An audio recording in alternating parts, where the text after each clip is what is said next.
जमशेदपुर के सीतारामडेरा थाना से महज 200 मीटर की दूरी पर उराम बस्ती में शनिवार की रात शराब देने से इनकार करने पर अवैध शराब कारोबारी दुर्गा साहू के घर पर फायरिंग की गई।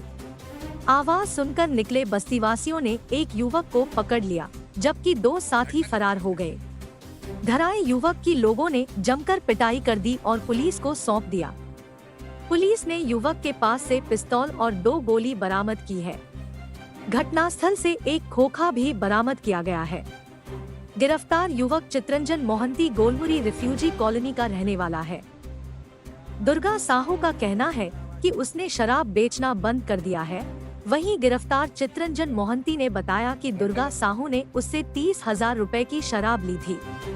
वह उसका बकाया पैसा लेने गया था, वहां उस पर हमला कर दिया गया। इधर पुलिस पूरे मामले की जांच कर रही है, जबकि लोगों की पिटाई से घायल युवक चितरंजन का इलाज MGM अस्पताल में चल रहा है।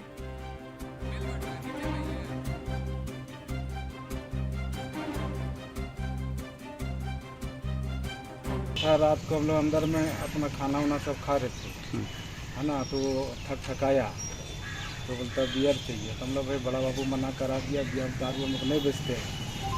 तो फिर गाली गलौज वो करने लगा। फिर आपस में फायर हुआ तो हम बाहर निकले तो 2 लड़का भाग रहा था और वो अपने नीचे नाली में पड़ा हुआ था। और उसका बाद नहीं पता। हाँ, हथियार था बरामद किया। हथियार क्या हथियार रखा था? पिस्टल रखा था, पुलिस बरामद किया। उसमें गोली भी चली थी एक? हाँ, गोली चला। तो उस लड़के को पहचानते हैं आप? नहीं पहचानते? नहीं, वो गिरा हुआ था। मतलब शराब के नशे में था? मालूम नहीं था, सब कुछ जानकारी हम लोग को नहीं है। हम लोग घर से बाहर निकल देखे तो फिर पुलिस को बुलाया, तो पुलिस आकर अपना सामान बरामद किया, फिर ले गया उसको इलाज कराने के लिए।